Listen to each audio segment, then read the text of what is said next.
बतौर प्रधानमंत्री बीते 2 दशकों में पहला दौरा है साइप्रस का किसी प्रधानमंत्री या किसी भारतीय प्रधानमंत्री का। मगर ये मोदी जो है फिर भी रुकता नहीं है ना, रुकता नहीं है। साइप्रस पहुंचने पर उनका जोरदार स्वागत किया गया, आप देख सकते हैं तस्वीरें।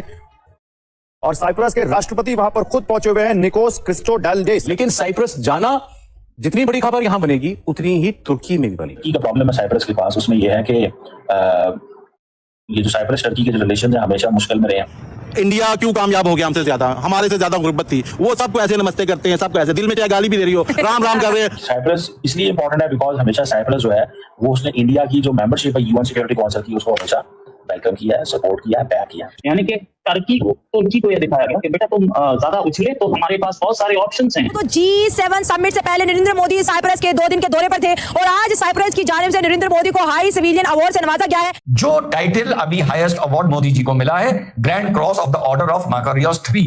मैकारियोस का मतलब जब मैं एजुकेटिव पर्पस से ढूंढ रहा था तो मुझे मिला, जिसका मतलब होता है ब्लेस्ड। तरक्की जो मुल्क करते हैं उनकी कामयाबी ये होती है कि वो जंगों की तरफ नहीं जाते, वो अपने मुल्क को जो है ना बिजनेस की तरफ लेके आते हैं, अपने मुल्क में इंडस्ट्रीज लेके आते हैं, अपने मुल्क में कारोबार लेके आते हैं। Now look at this.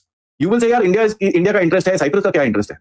साहब साइप्रस का इतना इंटरेस्ट है कि आपके प्रधानमंत्री को फिर से एक और टॉप अवार्ड। और साथ अगर इनके ट्रेड की बात करें तो $150 मिलियन के ऑलरेडी जो है भारत और साइप्रस जो है ट्रेड कर रहे हैं। इस टाइम दुनिया में एक बिजनेसमैन की तरह हिंदुस्तान पहचाना जाता है। अब दुनिया जो है हिंदुस्तान से कारोबार करना चाहती है। एक वीडियो सोशल मीडिया पे बहुत तेजी से वायरल हो रही है जिसमें नरेंद्र मोदी जो है साइप्रस के उस साइड पर इशारा करते हुए दिखाई दे रहे हैं जिस साइड को इस वक्त टर्की जो है ऑक्युपाई किए हुए है और साथ साथ टर्की के झंडे वहां पे लहराते हुए नजर आ रहे हैं। कहीं ना कहीं नरेंद्र मोदी ने एक और जो है जंग को दावत दे दी है कि अगर टर्की बार बार कश्मीर और पाकिस्तान के सपोर्ट में रहा तो इंडिया जो है साइप्रस के साथ मिलकर टर्की के ऊपर हमले करने की तैयारी में है।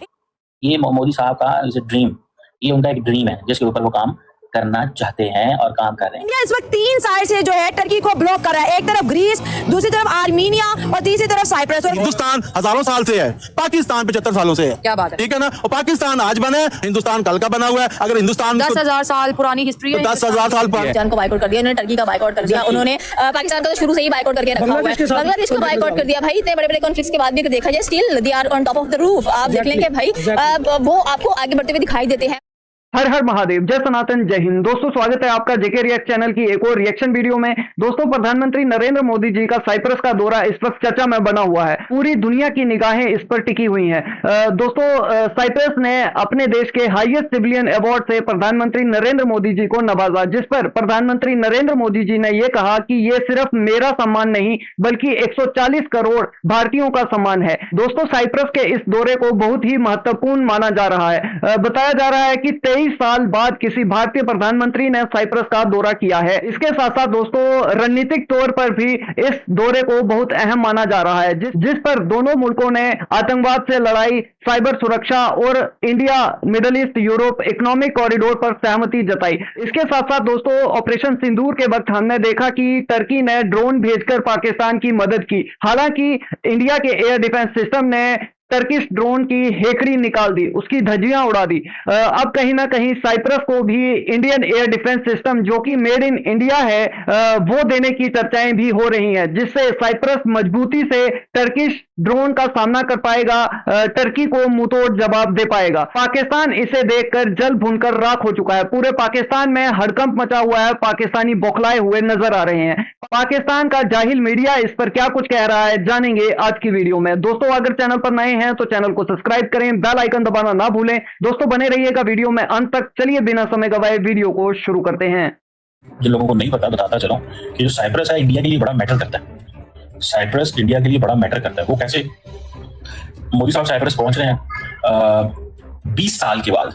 कोई Indian leader, last time Atal Bihari Vajpayee Cyprus गए थे, ठीक है जी। और इससे पहले कहा जाता है कि जवाहरलाल नेहरू जो है वो गए थे। और उस वक्त की जो जवाहरलाल नेहरू ने भी जो एक ओल्ड कनेक्शन है वो बिल्ड किया, particularly non aligned movement NAM का जो कनेक्शन है वो बिल्ड किया था। और साइप्रस की जो लीडरशिप है वो भी इंडिया आती जाती रही है माजी के अंदर में भी।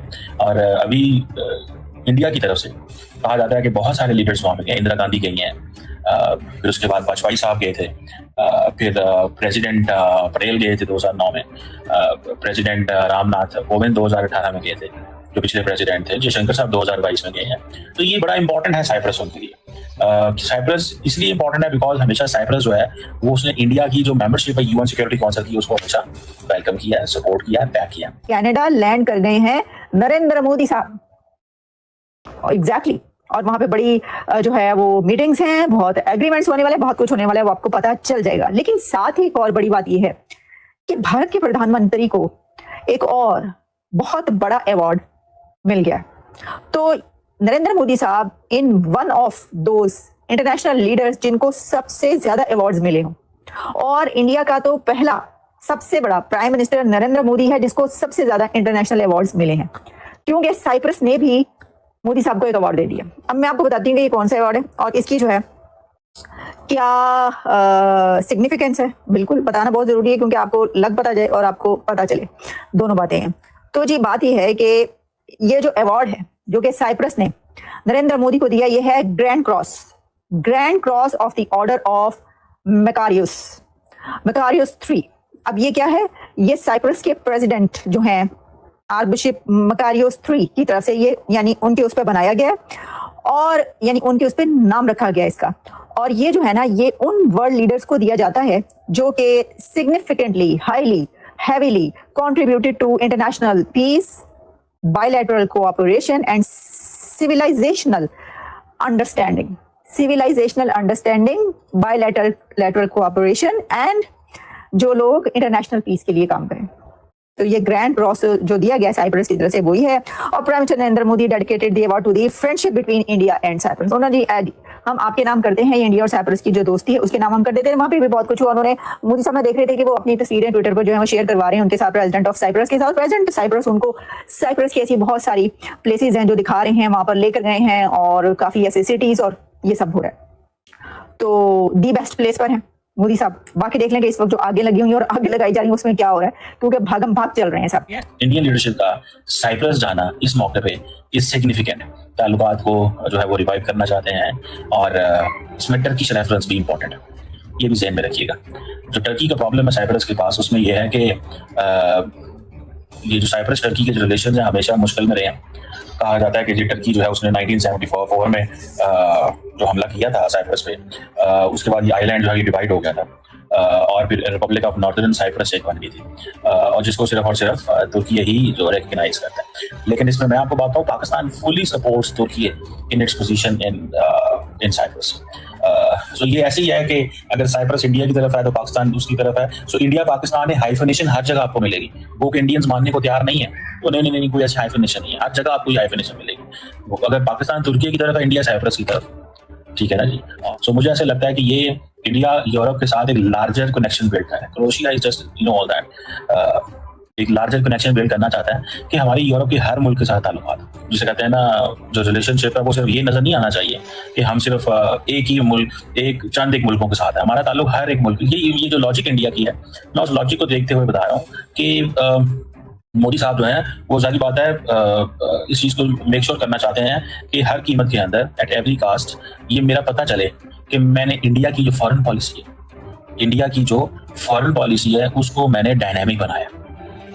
ये मोदी साहब का इज अ ड्रीम, ये उनका एक ड्रीम है जिसके ऊपर वो काम करना चाहते हैं और काम कर रहे हैं। So that is why in fact he is basically asking many people in the region के हमें यूरोप के तमाम ममालिक के करीब होने की जरूरत है। कोई ऐसा मुल्क रह ना जाए जिसको हम कह सकें कि भाई इससे हमारे अच्छे ताल्लुकात नहीं है, या ये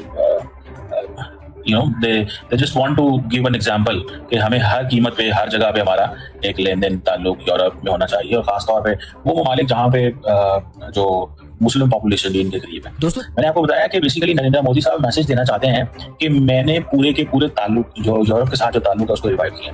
that is basically a major signalling जो वो करना चाहते हैं और वो कर रहे हैं उस सेंस में, और किसी हद तक वो कामयाब है। मैं आपको बात बताऊं, मोदी साहब ये सिग्नलिंग देने में बिल्कुल कामयाब है कि हाँ जी ये हमारे लिए इंपॉर्टेंट प्लेस है, हम इसमें एंगेज होना चाहते हैं, so on and so fourth. बहरहाल लेट्स सी इससे क्या निकलता है। लेकिन बिल्कुल चीमा जी, ये दौरा बहुत ही महत्वपूर्ण दौरा है। ये पाकिस्तान के प्रधानमंत्री का दौरा नहीं है, ये वर्ल्ड की 4th लार्जेस्ट इकोनॉमी जिस देश की है उसके प्रधानमंत्री का दौरा है, और इसमें जो है बहुत सी चर्चाएं हुई हैं। टर्की जो कि आपका बहुत बड़ा हिमायती बना बैठा है, जो बिना किसी वजह के कश्मीर मुद्दे में टांग अड़ा रहा है, उसे किस तरीके से घुटनों पर लाया जाए, उसकी किस तरीके से टांग तोड़ी जाए, ये भी इस दौरे में इस पर भी चर्चा हुई है। तो आप ये समझिए कि ये दौरा कोई ऐसा वैसा दौरा नहीं है। इस दौरे में जो India middle east Europe economic corridor है, उसके साथ साथ आतंकवाद से लड़ाई, साइबर सुरक्षा, समुद्री सुरक्षा, इस पर भी चर्चाएं हुई हैं। तो आप इस दौरे को ऐसा वैसा दौरा हरगिज ना समझें। ये पाकिस्तान के पेट में दर्द करने वाला दौरा ही है। आप जो है ऐसा ही मानकर चलें। और रही बात हाइपर नेशन की, आप जिस तरीके से बता रहे हैं कि इंडिया साइप्रस की तरफ है, हम जो है टर्की की तरफ हैं, तो उससे आपने क्या उखाड़ लिया? इंडिया और साइप्रस में ट्रेड होगा, ठीक है, एक दूसरे मुल्क में ये इन्वेस्टमेंट करेंगे। नो डाउट साइप्रस एक बहुत अमीर मुल्क है, वो इंडिया में जो है इन्वेस्ट कर सकता है, वो इंडिया के साथ ट्रेड जो कि ऑलरेडी हो रही है उसे और बढ़ा सकता है। पाकिस्तान टर्की को क्या दे रहा है, इस पर जरा चर्चा करें। पाकिस्तान सिर्फ और सिर्फ जिहाद, आतंकवाद, एक्सट्रीमिज्म सिर्फ यही दे सकता है। इसके अलावा पाकिस्तान क्या बनाता है? पाकिस्तान में ऐसी कौन सी फैक्ट्रीज हैं, ऐसे कौन से प्रोडक्ट पाकिस्तान के हैं जो पाकिस्तान पूरी दुनिया में एक्सपोर्ट कर रहा है? आप सिर्फ और सिर्फ आतंकवाद दूसरे मुल्कों में भेज सकते हैं, जिहादियों को दूसरे मुल्कों में भेज सकते हैं, इसके अलावा आप कुछ नहीं कर सकते। बल्कि फूटी कोड़ियों का आपका जो मुल्क है, इसकी तो वैसे भी कोई हैसियत, कोई औकात है ही नहीं। तो आप इंडिया जो कि वर्ल्ड की 4th लार्जेस्ट इकोनॉमी है, उससे आप कंपेयर कर रहे हैं, उससे आप कैसे कंपैरिजन कर सकते हैं? शर्म करो, शर्म। अपने मुल्क में काम करो, ये जिहाद, ये आतंकवाद, इसे खत्म करो, तो शायद आपकी भी गिनती इंसानों में होना शुरू हो जाए, वरना इसे कोई आपको सीरियसली नहीं लेगा। तो डिसाइड आपको करना है। साइप्रस का लिंक है इजराइल के साथ, ठीक है, एंड ग्रीस के साथ एक ट्राइलैटरल फॉर्मेट पे वो सिक्योरिटी डायलॉग्स करते हैं to keep that region, because Turkey and Greece का रिलेशंस अच्छे नहीं है, ठीक है। बोथ आर नेटो मेंबर्स, दोनों के पास F-16 है, एक दूसरे के ऊपर उड़ाते हैं वो। They've had dog fights, they regularly have dog fights in the sky, firing शायरिंग भी हो जाती है उधर पे। And northern Turkey, southern Greece के पास एक थेस करके जगह है जहां पर काफी एक पुराना हिस्टोरिकल इनका एक कॉन्फ्लिक्ट वहां पर भी है। आज इतना खैर नहीं है, but you know there are Turks in Greece and Greeks in Turkey, so there's a lot of hoopla in that area. And ये वही है, those British lines that were drawn बेवकूफी की तरह से, पॉपुलेशन को सेटल नहीं करा, लाइनें खींच दी ओवरनाइट, किसी को कुछ नहीं पता। एंड those conflicts जो नीचे सदर्न टर्की के अंदर जो कुर्दिस्तान की कॉन्फ्लिक्ट है वो चली जा रही है 70-80 साल से। People are fighting, dying, it's terrible, you know. So that whole thing is a complicated affair वहां पर। एंड टर्की क्या है, इस्लामिज्म यूज करके सब पे प्रेशर डालता है, so there is a common enemy. तो आपके पास आपको एक एक्सक्यूज मिलता है कि कहीं जाके कुछ करिए। आज मोदी साहब ने काफी सारे मेमोरेंडम ऑफ अंडरस्टैंडिंग साइन करी है। Some people are saying some defence relations will also get built up. UPI के बारे में बात करी है आपने, यूरो बैंक साइप्रस का यहाँ पर अकाउंट खोलेगा। And by the way let me tell you, Cyprus has extremely high per capita incomes, extremely high, $30,000 or something like that. They are a rich country. As a matter of fact, they are the 8th largest FDI investor into Bharat. 8th largest. छोटा सा country है इतना, बहुत पैसे हैं इनके पास। They have a lot of trade and this and that, काफी कुछ करते हैं। Mostly they earn a lot out of your tourism. तो जो टर्किश ट्रैफिक जाता था उसको अगर हम रीडायरेक्ट करके साइप्रस की तरफ भेजें, that will be a great boost for the Cyprus economy. And अगर आप उस छोटी सी कंट्री को आप बूस्ट देते हो, you can imagine what kind of tech back that you can take from there. यहां पर मेरे हिसाब से जो प्रपोजल गया है, और इसके बारे में ऑफिशियली तो किसी ने नहीं बोला है, but I know for a fact that loitering munitions के ऊपर भारत ने एक प्रपोजल दिया है। दीज आर लॉइटरिंग म्यूनिशंस, ये टर्किश ड्रोन्स को बड़े आराम से काउंटर कर लेते हैं। These are anti drone systems, ये आपको खरीदने चाहिए। तो यहां पर कुछ मोदी साहब प्रपोजल रखे आए हैं, which should have some purchases coming from Cyprus pretty soon. और बड़ी क्वाइट सी परचेज होंगी, nobody will talk about it because Turkey will create too much of a tamasha and Cyprus is too small to defend itself. Make in India के अंदर काफी कुछ है, जैसे मैं आपको बता रहा था, there is a trilateral Israel, Greece and Cyprus का, जिसके अंदर वो +1 के तरह भारत को लाना चाहते हैं। 2023 में होना था, उसके बाद Israel went into the war, they have not met as of now, but I am sure the next meeting that happens उसके अंदर Bharat will be brought in as a +1। तो एक सिक्योरिटाइज्ड एनवायरनमेंट इजराइल के साथ नॉर्दर्न एरिया के अंदर। तो आप look at this, you will say यार इंडिया का इंटरेस्ट है, साइप्रस का क्या इंटरेस्ट है? साहब, साइप्रस का इतना इंटरेस्ट है कि आपके प्रधानमंत्री को फिर से एक और टॉप अवार्ड।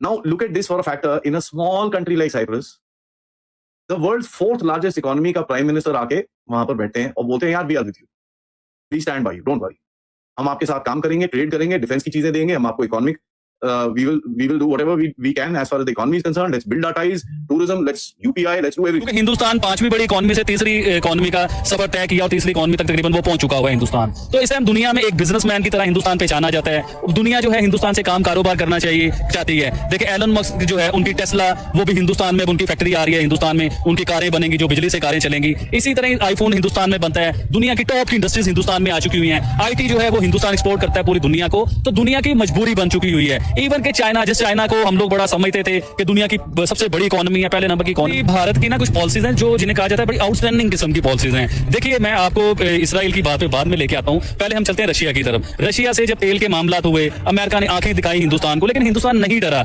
उसने तेल लेके दिखाया, अपने लोगों को फायदा दिया। उसके बाद आप चले जाए ईरान की तरफ। ईरान के लिए भी अमेरिका ने आंखें दिखाई हिंदुस्तान को कि आप ईरान के साथ ट्रेड ना कीजिए, उसे कोई मुआहदे ना कीजिए, उससे तेल ना लें। तो हिंदुस्तान ने उनसे तेल भी लेके दिखाया, उनसे ट्रेड भी करके दिखाया। आज तक ईरान के साथ बिजनेस हिंदुस्तान करता है, वो नहीं डरा। अब आ जाए आप इसराइल की तरफ या दूसरी कंट्रीज की तरफ, इनकी जंग की तरफ आ जाए, तो हिंदुस्तान की पॉलिसी है दोस्ती की, उसकी जंग की पॉलिसीज नहीं है। हिंदुस्तान में खड़ा होकर बात करता है, IT की बात करता है। हिंदुस्तान बात करता है हमने अपने लोगों को कहां से कहां पहुंचा दिया, हिंदुस्तान ये बात करता है। हिंदुस्तान बात ये करता है कि हम 5वीं बड़ी इकोनॉमी है, हमने तीसरी बड़ी इकोनॉमी कैसे बनना है, वो यूनाइटेड नेशन में जाके ये बात करता है। हमारे ज़हन में आप पिछले 5-6 टूर आप पाकिस्तान के निकालें यूनाइटेड नेशन के, जो हमारे वजीर आजम यूनाइटेड नेशन में गए, उन्होंने क्या किया, चाहे वो इमरान खान हो, चाहे वो नवाज शरीफ हो। जी हाँ, ये बात बिल्कुल सही है कि इंडिया किसी के दबाव में नहीं आता। इंडिया एक ऐसी ताकत है जो मुंहतोड़ जवाब देने का दम रखती है, उसमें हिम्मत है कि मुंहतोड़ जवाब दिया जाए, फिर भले ही वो कोई भी हो।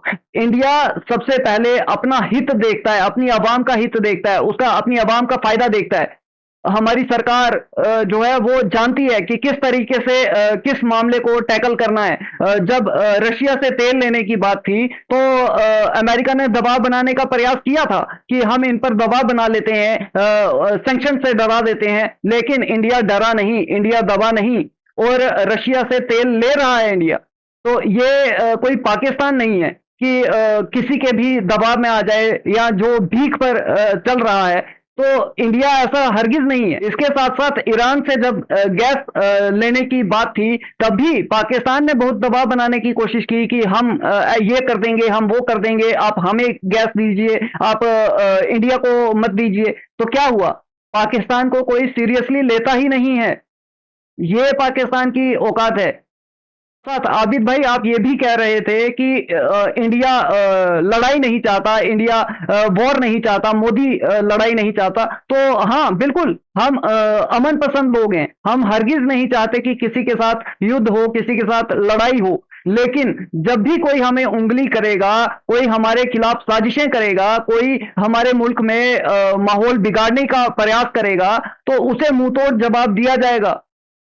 तो हम घर में घुसकर भी मारेंगे, जैसे पाकिस्तान की तोड़ाई ठुकाई की है, इसी तरीके से जवाब दिया जाएगा। ये हमारी सरकार ने, इंडिया ने ये बिल्कुल स्पष्ट कर दिया है कि अगर कोई हमें उंगली करेगा तो हम वो बाजू ही तोड़ देंगे। ये बात जितनी जल्दी पूरी दुनिया समझ जाए, ये उसी के लिए बेहतर है। हम पहले किसी के साथ कोई झगड़ा नहीं करेंगे, लेकिन अगर छेड़ोगे तो छोड़ेंगे नहीं। और ये दौरा बहुत ही महत्वपूर्ण दौरा है, इसकी बहुत ही अहमियत बताई जा रही है।